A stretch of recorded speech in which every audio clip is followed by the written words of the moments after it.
को हमारी कहानी पसंद आई होगी। कहानी पसंद आई है तो वीडियो को लाइक करें, चैनल पर नए हैं तो चैनल को सब्सक्राइब करें और हाँ, नोटिफिकेशन बेल को ज़रूर दबाएं ताकि अगली अपडेट सबसे पहले आपको मिले।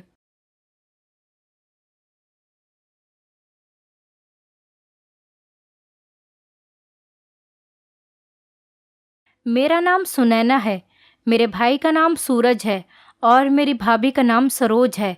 उनकी एक प्यारी सी 8 साल की बेटी है जिसका नाम मोहिनी है। मोहिनी स्कूल जाया करती थी। वो पढ़ाई में बहुत ज़्यादा होशियार थी और उसे खेलकूद का भी बहुत शौक था। वो एक समझदार लड़की थी, हर किसी की नज़र में बहुत अच्छी और हर काम को करने में सबसे आगे रहती थी। खानदान में भी उसे सब समझदार और दिमागदार कहते थे। लेकिन अब भाभी बहुत परेशान रहने लगी क्योंकि मोहिनी अब कोई काम नहीं करती। उसका किसी भी काम में दिल नहीं लगता। पढ़ने को कहती तो वो रोने लग जाती है। उसके बदले बदले व्यवहार को वो पिछले 3 हफ्तों से नोट कर रही थी। आज भी वो आकर सीधा कमरे में जाकर सो गई। जब भाभी कमरे में गई तो वो बहुत हैरान हो गई क्योंकि मोहिनी कभी भी कपड़े बदले बिना नहीं सोती थी। फिर भाभी ने भी सोचा कि शायद थक गई है, इसलिए आते ही सो गई। भाभी कमरे की लाइट बंद करके किचन में चली गईं और खाना बनाने की तैयारी शुरू कर दी। खाना बनाते बनाते 4 घंटे लग गए। इसके बीच में उन्होंने मोहिनी को 3 बार पुकारा, लेकिन वो नहीं आई। इस बार भाभी को गुस्सा आया तो भाभी खाना मेज़ पर रखकर कमरे में आईं। लाइट ऑन करके भाभी ने उसे सख्ती से पुकारा, मोहिनी उठ जाओ, बहुत सो ली। तुम्हारे पास 1 मिनट का टाइम है। 1 मिनट के अंदर अंदर अगर तुम नहीं आई तो मैं बहुत बुरा व्यवहार करूंगी। तुम्हारे नखरे नहीं खत्म हो रहे। शायद वो भाभी के गुस्से से डर गई थी, तभी वो बेड से एकदम जल्दी से उतर गई। तब भाभी ने देखा तो उसके हाथ कांप रहे थे। भाभी को शर्मिंदगी हुई कि छोटी सी बच्ची को इतनी तेज डांट दिया। भाभी उसके पास आई और यूं प्यार से धीरे से बोली कि मोहिनी बेटा, कपड़े चेंज करके नीचे आ जाओ, खाना ठंडा हो रहा है, फिर होमवर्क भी तो करना है मेरी बेटी को। भाभी ने प्यार करते हुए सीने से लगाकर कहा, लेकिन वो डांट लगने की वजह से उनसे और टाइट से चिपक गई। उसका ऐसा व्यवहार देखकर भाभी शॉक हो गई थी। वो ऐसा बर्ताव क्यों कर रही थी? शायद भाभी ने ज़्यादा गुस्सा कर दिया था, इसलिए उन्होंने कहा कि मुझे माफ़ कर दो मेरी बेटी, मुझे ख्याल करना चाहिए था। आज के बाद ऐसा नहीं होगा। चलो फ्रेश हो जाओ, फिर मम्मा अपने हाथ से खाना खिलाएगी अपनी बेटी को। उसे अलग करती हुई भाभी बोली और फिर उसे वॉशरूम भेज दिया और ख़ुद किचन में आ गई। किचन में आकर भाभी ने सारा खाना मेज़ पर लगाया और भाभी उसका इंतज़ार करने लग गई। 15 मिनट हो गए तो भाभी ने उसे आवाज़ दी कि बेटा आ जाओ, खाना खाएंगे, लेकिन कोई जवाब नहीं आया। भाभी ने सोचा शायद कपड़े बदल रही होगी। भाभी ने खाना प्लेट में डाला और घड़ी में वक्त देखा, फिर मोबाइल उठाकर मोबाइल यूज़ करने लगी, लेकिन 1 घंटा गुजर गया, वो नहीं आई। अब की बार भाभी खुद कमरे में गई और वॉशरूम का दरवाज़ा खोला। वो भाभी के सामने ही खड़ी थी। भाभी का सर उसे देखकर एकदम चकरा गया था। वो अपने नाखूनों से अपने हाथ और अपने चेहरे को नोच रही थी और साथ ही साथ अपने कपड़े भी गीले कर रही थी। भाभी आगे बढ़ी और उसे टंकी से दूर करके टंकी बंद कर दी। ये क्या किया तुमने? सारे कपड़े गीले क्यों कर दिए? भाभी को गुस्सा आने लगा था, लेकिन वो शांत खड़ी थी और भाभी उससे सवाल कर रही थी। लेकिन मोहिनी का रंग फीका पड़ गया। वो पलटकर बोली, कुछ नहीं किया, कुछ नहीं किया मैंने, जैसे कोई चोरी पकड़ी जाने का डर हो। भाभी बोली, मोहिनी अपना हाल तो देखो, तुमने क्या कर लिया है। भाभी बाजू से पकड़कर कमरे में ले आई। मोहिनी बोली, मम्मा मुझे गर्मी लग रही थी। भाभी बोली, गर्मी लग रही थी? मौसम तो देखो, सर्दियाँ आने वाली हैं और सर्दी हो रही है और तुम्हें गर्मी लग रही थी। भाभी गुस्से से बोली कि बेटा क्यों सता रही हो तुम मुझे इतना। मोहिनी रोते हुए बोली कि मम्मा मुझे माफ़ कर दे प्लीज़, मुझसे गुस्सा न हो, मैं आज के बाद ऐसा कुछ नहीं करूँगी। वो भाभी का दुपट्टा पकड़े हुए ये सब बोल रही थी। फिर भाभी ने उसे प्यार किया और फिर उसके कपड़े चेंज करवाकर बाहर ले आई, खुद खाना खिलाया और फिर बहुत मुश्किल से उसका होमवर्क करवाया। वो किसी भी हालत में काम नहीं करना चाहती थी। पहले भाभी ने उसका काम कंप्लीट करवाया, फिर टीवी ऑन कर दिया। फिर कुछ देर के बाद किचन का सारा काम करके आंगन में आ गई। फिर मैंने उसे सोने को कहा। वो तो जैसे कमरे में जाने के लिए तैयार बैठी थी। मेरे कहने पर फौरन कमरे की तरफ दौड़ कर गई। मैं बहुत ज़्यादा हैरान हूँ। ज़्यादातर तो उससे टीवी के सामने से उठने के लिए कई बार कहना पड़ता था, लेकिन आज वो पहली बार कहने पर ही उठकर चली गई। भाभी भी दिन भर के काम से फ्री होकर कमरे में आकर लेट गईं। भाभी तभी सोच ही रही थी कि मेरी बेटी को क्या हुआ है। तभी मोहिनी हड़बड़ाकर उठ गई। बेटी की आवाज़ सुनकर भाभी भी उठ गई। जब भाभी ने लाइट ऑन की और मोहिनी को देखा तो मोहिनी का पूरा चेहरा पसीने में हो रहा था। तब भाभी ने उससे कहा कि मेरी बच्ची क्या हुआ है, मैं यहीं हूँ। वो उसे सीने से लगाकर बोली थी। वो बुरे तरीके से कांप रही थी। फिर भाभी बोली कि क्या हुआ, कोई बुरा ख्वाब देखा है क्या? भाभी के पूछने पर उसने सर हिलाया, लेकिन उसके चेहरे पर भाभी को अजीब तरह की घबराहट नजर आई, जैसे वो कहना चाहती हो लेकिन वो कह नहीं पा रही हो। भाभी पूछती तो वो बताती भी नहीं थी। अब भाभी उसे लेकर परेशान रहने लगी थी। लेकिन भाभी ने उससे कहा कि कोई बात नहीं, तुम तो बहादुर हो, ऐसे डरते नहीं हैं, चलो सो जाओ, शाबाश। उसे अपने साथ लिटाती हुई भाभी बोली और थोड़ी ही देर में वो गहरी नींद में सो चुकी थी। उसे चैन और सुकून से सोता हुआ देखकर भाभी भी लाइट बंद करके सो गई। सुबह जब उसे स्कूल के लिए उठाया तो वह स्कूल ना जाने की जिद करने लगी। कह रही थी कि मुझे पढ़ना नहीं है, मैं घर में ही रहूंगी, आपके साथ काम करूंगी। भाभी उसकी बात सुनकर हैरान रह गई कि कहाँ वो पढ़ाई की माला जपती रहती थी। कहती रहती थी कि मैं पढ़ाई करूंगी, पढ़ाई करके मैं बड़े ऑफिसर बनूंगी, और अब ना पढ़ने का कहना। ये सब अजीब हरकतें भाभी को बहुत ज़्यादा परेशान करने लगी थीं। डांट कर भाभी ने उसे तैयार किया और स्कूल भेज दिया। सुबह स्कूल के लिए वो स्कूल वैन में जाती थी और दोपहर में भी वही छोड़ने आती थी। दोपहर वो स्कूल से आई और बैग मेज पर रखकर वो कमरे में चली गई। भाभी कमरे में गई तो उसे बिस्तर पर सोते हुए देखा तो भाभी ने बोला कि मोहिनी, आज नहीं सोना, उठ जाओ, कल भी तुम ट्यूशन नहीं गई थी, उठ जाओ, शाबाश। भाभी ने उसे ज़बरदस्ती उठाया और उसके कपड़े बदलवाकर उसे खाना खिलाया और उसे ट्यूशन भेज दिया। सुबह की तरह वो भी रोकर ट्यूशन गई थी। भाभी उलझी उलझी परेशानी में सोचती सोचती किचन में आ गई और थोड़ी देर के बाद घर का गेट बजा तो वो बाहर आई। खोला तो मोहिनी थी। थकी थकी वो घर में आई और प्रणाम किया। मैंने प्रणाम का जवाब दिया और फिर आंगन में आ गई और वह फिर आकर आंगन में पड़ी एक चारपाई पर बैठ गई। भाभी ने उसे देखा तो वो खोई खोई लगी। मोहिनी, क्या बात है, ऐसे क्यों बैठी हो? कुछ नहीं मम्मा, मैं तो बस ऐसे ही, वो हकलाकर बोली थी। उसका चेहरा बेहद खौफ में लग रहा था और उसका चेहरा एकदम सफ़ेद हो गया था। उसका चेहरा देखकर भाभी को भी खौफ आ रहा था। उसका हाथ पकड़कर भाभी ने उसे अपने पास बिठाया और फिर पूछा कि क्या बात है, इस तरह से क्यों डर रही हो? स्कूल में किसी से झगड़ा हुआ है क्या? मोहिनी बोली, नहीं नहीं तो मम्मा, मैं क्यों झगड़ूंगी किसी से भला? हड़बड़ाकर वो बोली थी और फिर उठकर वो अंदर भाग गई। भाभी को शक हुआ कि वो भाभी से झूठ बोल रही है, लेकिन फिलहाल के लिए भाभी ने कुछ पूछना सही नहीं समझा। अगले दिन मोहिनी अपनी कलर बुक लेकर गई। भाभी ने पूछा कि आज तो इसका पीरियड नहीं, सैटरडे को होगा, तो वो बहाना बनाकर बोली कि नहीं, आज भी है पीरियड, आज कलर बुक का करेक्शन है। भाभी ने भी कुछ नहीं कहा। दोपहर जब वो घर आई तो उसका यूनिफॉर्म बहुत ज़्यादा गंदा हो रहा था। भाभी ने पूछा, बेटा कि यूनिफॉर्म इतनी गंदी कैसे हो गई? घुटनों पर लगी मिट्टी, चेहरे पर लगी गंदगी देखकर भाभी ने पूछा तो मोहिनी ने जवाब दिया कि मम्मा, मैं गिर गई थी प्लेग्राउंड में खेलते हुए। भाभी ने परेशानी से उसके हाथ बाजू टटोलते हुए पूछा कि मुझे दिखाओ, कहीं चोट तो नहीं लगी? वो टटोलने लगी, लेकिन वो भाभी का हाथ छुड़ाती हुई उड़ी हुई रंगत के साथ कमरे में भाग गई। ये तीसरी बार था जो मोहिनी ने ऐसा किया हो। भाभी बहुत ज़्यादा परेशान हुई। शाम को जब भाभी मोहिनी का होमवर्क करवा रही थी तो होमवर्क करवाते हुए भाभी ने डायरी पर एक नोट देखा और देखकर मोहिनी से पूछा कि ये क्या है बेटा, तुम आज नहाकर क्यों नहीं गई थी स्कूल? तो मोहिनी बोली, मम्मा, नहाकर गई थी स्कूल में।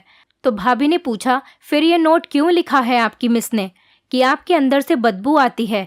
वो कहने लगी कि वो मुझे नहीं पता मम्मा। वो एकदम गुस्से से बोली थी, बैग फेंकती हुई। उसके गुस्से का ये अंदाज भाभी पहली बार देख रही थी। उसे गुस्सा करते देख भाभी बहुत हैरान हुई। भाभी को सबसे ज़्यादा इस बात ने परेशान किया कि वो इतनी सी बात पर गुस्सा कर रही थी। भाभी उसे पकड़कर बोली कि क्या बदतमीज़ी है। वो अपना हाथ छुड़ाती हुई बोली कि मम्मा, मुझे छोड़ें, लेकिन भाभी ने नहीं छोड़ा और वो कहने लगी कि बदतमीज़ी कर रही हो, बोलो करोगी आज के बाद बदतमीज़ी? वो बोली कि आप बुरी हैं, आप गंदी मम्मा हैं। मुझे नहीं करनी आपसे बात। ये सब बोलती हुई अपना हाथ छुड़ाकर वो कमरे में चली गई और भाभी अपना सर पकड़कर वहीं बैठ गई। मोहिनी के व्यवहार से भाभी बहुत ज़्यादा परेशान हो गई थी। दिन बदलते गए और मोहिनी के व्यवहार में भी बदलाव आते गए और उधर स्कूल से डेली ये नोट आता कि आप अपनी बेटी को नहलाकर भेजा करें, बदबू आती है। भाभी पहले पहले तो यही समझ रही थी कि शायद उम्र की वजह से उसमें बदलाव आ रहे हैं। उसका अचानक से चिड़चिड़ा हो जाना, गुस्सा करना, वक्त पर खाना नहीं खाना और हमेशा खामोश रहना, स्कूल से आकर उसका थकान का बहाना करके सो जाना, ये सब भाभी को नॉर्मल लग रहा था। भाभी भी उसकी बढ़ती उम्र का ख्याल करती और हर बार उसकी बात को नज़रअंदाज करती रही। एक दिन वो स्कूल से आई और आते ही वो किचन में गई। भाभी बाहर खड़ी हुई थी, किसी से बात कर रही थी। भाभी ने उसे किचन से निकलकर कमरे में जाता हुआ देखा। भाभी बात खत्म करके जब कमरे में उसके पीछे गई तो जो चीज़ उन्होंने देखी, उनके पैरों तले से ज़मीन निकल गई। वो जो भी कर रही थी, भाभी को ऐसा लगा कि जैसे वो खुद के साथ कुछ कर लेगी। भाभी ने आगे बढ़कर उसके हाथ से छुरी लेकर फेंक दी। ये क्या कर रही थी तुम? फटी हुई बेडशीट को देखकर भाभी ने पूछा। उसने आंखें उठाकर भाभी को देखते हुए कहा कि कुछ नहीं कर रही थी। उसकी सुर्ख होती आंखें देखकर भाभी डर गईं और एकदम पीछे को हो गईं। फिर एकदम हिम्मत करके वो मोहिनी के पास बैठ गईं। अब इधर उधर देखा तो भाभी को ऐसा लग रहा था कि चारों तरफ बस घंटियां बज रही हैं। भाभी को कुछ भी समझ में नहीं आ रहा था। भाभी बोली कि मोहिनी बेटा, मुझे बताओ क्या बात है? किसी ने तुमसे कुछ कहा है क्या? या स्कूल में किसी टीचर ने तुम्हें डांटा है? या टेस्ट अच्छा नहीं हुआ? उसने कहा, मम्मा आप जाएं, काम कीजिए, मैं कपड़े बदल लूं। अजीब शब्दों में वो बोली और फिर उसने वॉशरूम का दरवाज़ा बंद कर लिया। उसके ऐसे व्यवहार पर भाभी ठंडी सांस भर के रह गई। सर हिलाती हुई भाभी कमरे से बाहर आ गई कि इस लड़की का कुछ नहीं हो सकता। भगवान जाने पता नहीं क्या मसला है इस लड़की के साथ। खुद से बड़बड़ाती हुई भाभी किचन में चली गई। लेकिन ऐसी क्या बात हुई थी कि वह ऐसा कदम उठाने का सोच रही थी? या फिर मुझे जानबूझकर तंग करने के लिए बेडशीट काट दी?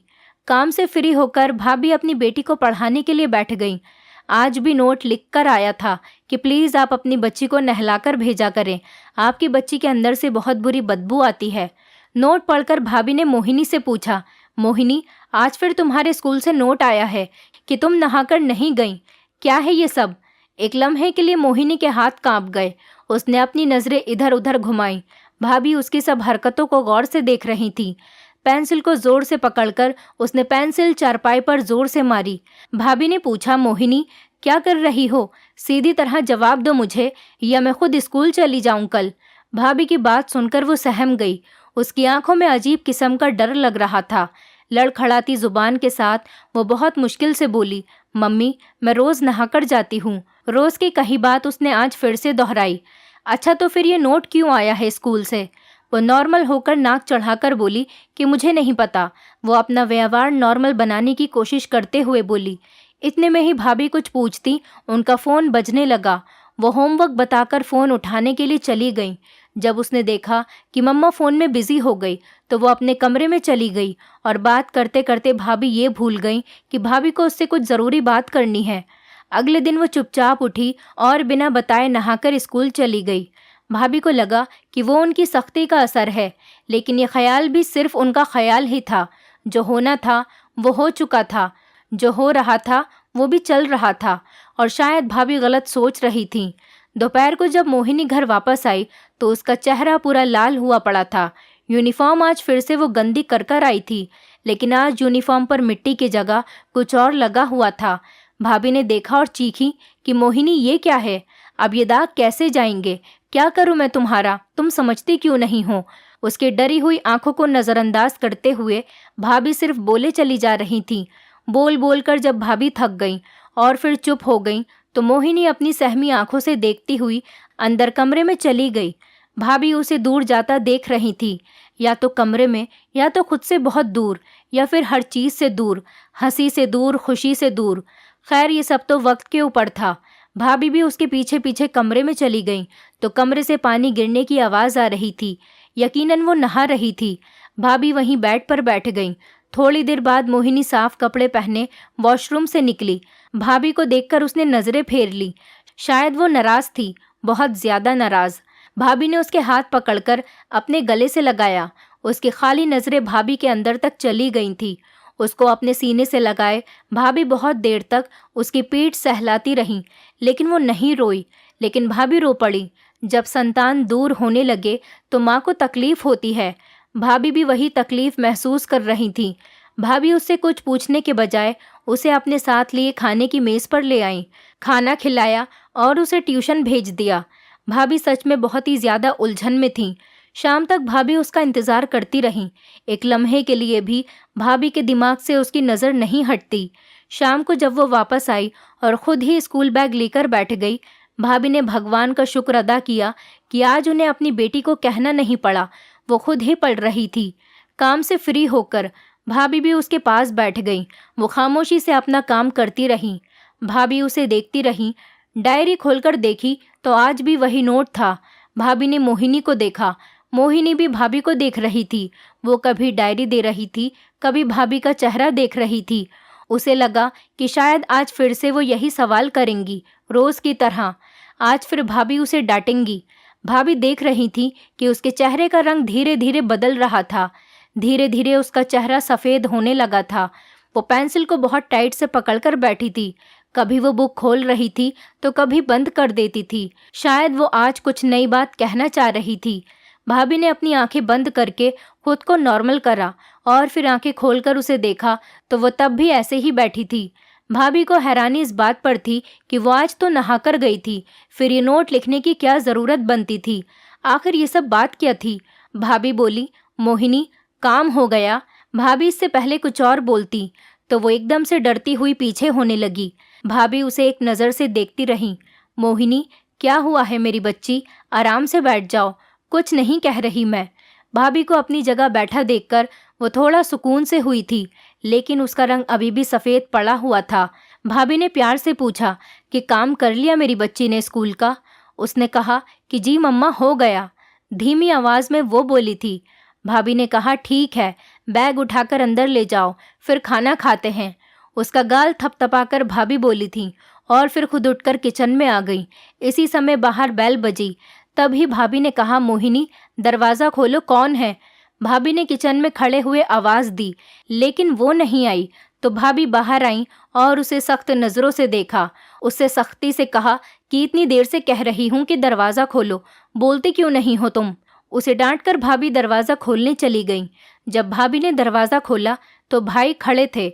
भाभी ने उनसे कहा, अरे आप अचानक। मुस्कुराते हुए उनसे पूछा तो भाई हंस दिए और कहा कि हाँ, मैंने सोचा कि छुट्टी मिली है तो अपनी पत्नी और बेटी से मिल लूँ। भाभी ने बाहर खड़े होकर आवाज़ दी कि मोहिनी देखो बाहर कौन आया है, और अपने पति से लेकर उन्होंने सामान चारपाई पर रखा। दोबारा से भाभी ने उसे पुकारा, मोहिनी, लेकिन वो नहीं आई। तब भाई ने कहा कि रहने दो, मैं खुद ही चला जाता हूँ, कार्टून देख रही होगी ना। भाभी को दोबारा आवाज़ लगाते देख भाई उनको रोकते हुए बोले और खुद अंदर चले गए। भाभी भी अंदर उनके पीछे पीछे चल दी। अंदर कमरे में आई तो वो अपने पापा से लिपटी हुई धीमी आवाज़ में जवाब दे रही थी। भाई ने जब इशारे से भाभी से मोहिनी के मूड का पूछा तो भाभी कहने लगी, बस डांट दिया है मैंने आज इसे, इसीलिए मुंह बनाकर बैठी है। भाई ने भाभी को गुस्से से देखा। भाभी नजरें चुराती हुई किचन में चली गई। भाई मोहिनी को मनाने की कोशिश कर रहे थे। भाई हर उस जगह का नाम ले रहे थे, हर उस चीज़ का नाम ले रहे थे जो मोहिनी को पसंद थी। भाभी सुन रही थी कि वो हर चीज़ पर ना का जवाब दे रही थी। थोड़ी देर बाद भाई उसे साथ लेकर बाहर आए और कुर्सी पर बैठा दिया। खाना लग चुका था। खाना बहुत खामोशी से खाया गया। खाने के दौरान बोलने वाली मोहिनी बहुत खामोशी से बैठकर खाना खाती रही। भाभी इस चीज़ की आदी हो चुकी थी, इसलिए वो चुपचाप बैठी हुई खाना खा रही थी। लेकिन भाई सारा वक्त मोहिनी को ही देखते रहे। रात हो गई तो मोहिनी को सुलाकर भाभी बाहर आंगन में आकर बैठ गई और भाई भी वहीं बैठे हुए बहुत गहरी सोच में डूबे हुए लग रहे थे। भाभी बैठी तो पूछा कि क्या सोच रहे हैं। भाभी ने भाई का चेहरा देखते हुए पूछा। उन्होंने कहा कि तुमने मोहिनी को देखा, वो बहुत बदली बदली लग रही है, खामोश और हर चीज़ से दूर। भाभी ने कहा कि आप यूं ही परेशान हो रहे हैं, दरअसल वो बड़ी हो रही है तो उसके अंदर कुछ बदलाव आ रहे हैं जो हमें ज़्यादा महसूस हो रहे। भाभी ने उन्हें समझाने के अंदाज में कहा, लेकिन वो मुतमईन नहीं लगे। भाई ने कहा, सरोज तुम बात करो उससे, अगर कोई बात है तो बताए हमें। तो भाभी ने कहा कि अच्छा ठीक है, मैं पूछ लूँगी। भाई को तसल्ली देती हुई भाभी बोली थी, लेकिन सच में वो अंदर से खुद भी बहुत परेशान थी। माहौल को ठीक करने के लिए भाभी ने उनसे इधर उधर की बात करना शुरू कर दी। सुबह उन्हें दोबारा ड्यूटी पर जाना था। सुबह होते ही भाई दोबारा ड्यूटी पर चले गए और भाभी रोज की तरह कामों में बिजी हो गई। बेटी को स्कूल भेजा और बाकी सारे काम खत्म किए। फिर वो स्कूल से आ गई तो फिर उसकी यूनिफॉर्म पर दाग लगे हुए थे। भाभी ने उसे देखा और कहा कि कपड़े चेंज कर लो, मैं खाना लगाती हूँ। भाभी ने बहुत प्यार से कहा। भाभी ये सोच चुकी थी कि वो अब मोहिनी को प्यार से हैंडल करेंगी ताकि वो उन्हें खुद सच बता दे। कुछ दिन गुजरे और ये यूनिफॉर्म के गंदे होने का सिलसिला चलता रहा और भाभी चुप रही क्योंकि वो अपनी बेटी को और नहीं डराना चाहती थी। भाभी चाहती थी कि वो नॉर्मल हो जाए जैसे वो पहले थी। मोहिनी से सब बहुत अच्छे से पेश आते थे। वो थी भी तो बहुत अच्छी। अक्सर टीचर तो उसकी खुद मदद कर देते थे असाइनमेंट बनाने में। अक्सर मैं सुनती थी कि टीचर्स बहुत गौर से उसे पढ़ाते थे। एक दिन भाभी ने सोचा कि बस अब मैं अपनी बेटी से बात करूंगी। उसके घर आने का इंतज़ार किया। जब वो दोपहर में घर आई तो भाभी ने उसे खाना खिलाया और खाना खिलाने के बाद उसे कमरे में लेकर आ गई और उसे अपने सामने बिठा लिया कि मेरी बच्ची, बताओ क्या बात है, क्यों इस तरह डरी सहमी रहती हो? मैं वादा करती हूँ मैं कुछ नहीं कहूँगी। भाभी बेटी की हालत देखकर बोली थी। वो कुछ देर तो भाभी को देखती रही और फिर बोली और बोलती ही चली गई। जैसे जैसे वो बोलती जा रही थी वैसे वैसे भाभी का हैरत से ठिकाना नहीं रहा। जब बात खत्म हो गई तब भाभी उसे देखती ही जा रही थी। वो भी सर झुकाए बैठी रही। फिर एकदम भाभी को गुस्सा आया और वो फट पड़ी और उन्होंने एक जोर का थप्पड़ उसको मारा कि क्या बकवास किए जा रही हो, मालूम भी है तुम्हें तुम क्या बोल रही हो, दिमाग कहाँ है तुम्हारा। वो गालों पर हाथ रखकर रोते हुए मुझे देखती रही। भाभी बोलती चली जा रही थी। उनका बस नहीं चल रहा था कि उसके एक और थप्पड़ लगा दे। खबरदार जो आवाज़ भी निकली। उसको हिचकियों के साथ रोता देखकर भाभी बोली। भाभी ने सोच लिया था कि वो खुद जाकर देखेंगी कि आखिर क्या बात है। वो बुरी तरह से झूठ बोलना भी शुरू कर चुकी थी। इसलिए भाभी ने अगले दिन जल्दी काम खत्म करा कि आज जल्दी जाकर ये नोट का मामला भी खत्म कर दूं। इसलिए वो जल्दी से स्कूल की तरफ चल दी। स्कूल पहुंचकर सीधा मोहिनी की क्लास में गई, लेकिन वो वहां पर नहीं थी। उसके क्लासमेट ने बताया कि वो उस क्लास में है, टीचर्स के साथ। भाभी उस क्लास में गई और बगैर नॉक किए दरवाज़ा खोल दिया और दरवाज़ा खोलकर देखा तो जो मंजर भाभी की आंखों के सामने था उसने भाभी को अंदर तक हिला दिया, मानो जैसे पूरा आसमान भाभी के सर पर आ गिरा हो। वो टीचर मोहिनी के साथ गलत काम कर रहा था। मोहिनी के बाजुओं को पकड़ा हुआ था। भाभी के अचानक अंदर जाने पर वो एकदम बौखलाकर दूर हुआ। वो और कोई नहीं, इंसान के रूप में छुपा हुआ एक दरिंदा था। आगे बढ़कर भाभी ने मोहिनी को उससे दूर किया, उसे अपने सीने से लगाया, उसे चूमा। उसके अंदर से वही बदबू आ रही थी, वही दागों की बदबू जो वो देखती थी। उसे पीछे करते हुए उस टीचर को जोर से थप्पड़ दे मारा। भाभी के चीखने से और ऊंचा बोलने से स्कूल की सारी टीचर्स इकट्ठा हो गईं। उसी वक्त उस टीचर को गार्ड ने बहुत ही मारा पीटा और पुलिस के हाथों जेल भिजवा दिया। भाभी अपनी बेटी के सामने बैठ गई। भाभी ने उसे गले लगाया। वो कांप रही थी, रो रही थी। फिर उन्होंने उसे अपने से अलग करते हुए उसका चेहरा चूमते हुए बोली, मेरी बच्ची, मेरी समझदार बच्ची, और कहा कि ये सब्जी तुम खुद गिराती थी ना यूनिफॉर्म पर। भाभी रोती हुई उससे पूछ रही थी। मोहिनी ने कहा कि जी मम्मा, मैं खुद गिरा देती थी ताकि वो मेरे पास नहीं आ सके। मैं डरती थी मम्मा, बहुत डरती थी। मैं कहती थी कि मुझे छोड़ दो, लेकिन वो मुझे धमकाया करते थे कि अगर मैंने घर में किसी को बताया तो वो मुझे जान से मार देंगे। मम्मा, वो कहते थे कि मैं गंदी हूँ, मेरे अंदर से बदबू आती है। कंधों को छूकर वो बोली कि वो मुझे यहाँ पर हाथ लगाते थे।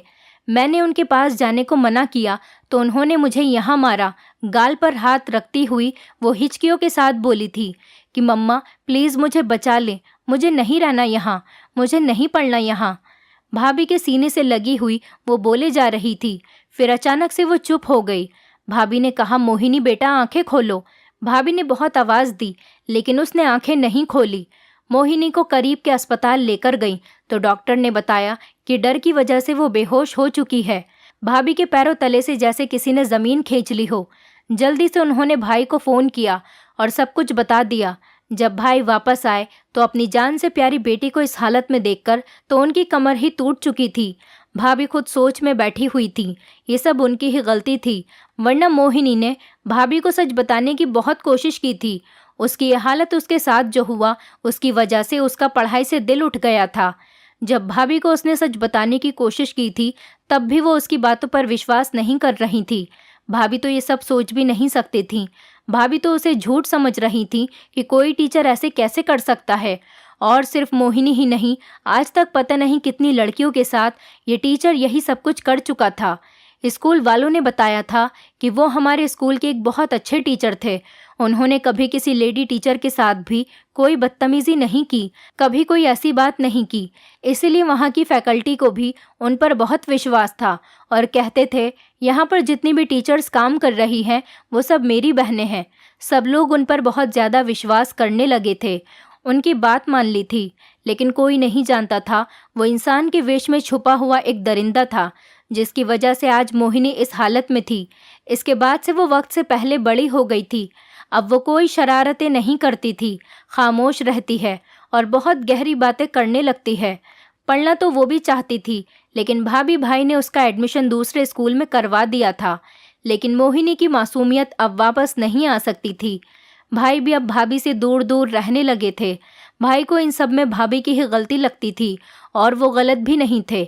इसमें सच में भाभी की ही गलती थी। उनकी ही लापरवाही का यही नतीजा था। उन्हें अपनी बेटी का ख्याल रखना चाहिए था, लेकिन उन्होंने अपनी सारी तवज्जो घर के काम में लगा दी थी। इसकी वजह से उनकी ज़िंदगी में ये कष्ट लिख दिया गया। वो दरिंदा अब जेल में अपनी सज़ा भुगत रहा है। हमें अपने बच्चों के सबसे करीब रहना चाहिए, उनका दोस्त बनकर रहना चाहिए। उनको सिखाना चाहिए कि ऐसी अगर कोई छोटी सी भी हरकत हो तो वो आकर हमें बताएं। हमें उनका माँ बाप ही नहीं बल्कि उनके दोस्त बनकर रहना चाहिए। मेरे खुद 2 बच्चे हैं और जिस तरह मैंने उनकी परवरिश की है मैं उनके दोस्त बनकर रहती हूँ। वो हर बात मुझे आकर बताते हैं। गुजरे हुए कल को लेकर आज भी भाभी अपनी लापरवाही को लेकर शर्मिंदा हो जाती हैं। आपको क्या लगता है इसमें सारी गलती भाभी की थी? पहला नोट जब आया था तभी जाकर भाभी को सारी इन्फॉर्मेशन लेनी चाहिए थी। सबसे बड़ी गलती स्कूल वालों की थी, जिन्होंने टीचर की गलतियां नोट नहीं करी थी और उसे जॉब पर रख लिया था। ऐसे बहुत से स्कूल हैं और जगह है जहां पर लोग ऐसी गलती कर जाते हैं। आप सब अवेयर रहें, वरना आपको भी ऐसा नुकसान उठाना पड़ सकता है। दोस्तों, उम्मीद करती हूँ आपको हमारी कहानी पसंद आई होगी। कहानी पसंद आई है तो वीडियो को लाइक करें, चैनल पर नए हैं तो चैनल को सब्सक्राइब करें और हाँ, नोटिफिकेशन बेल को ज़रूर दबाएं ताकि अगली अपडेट सबसे पहले आपको मिले।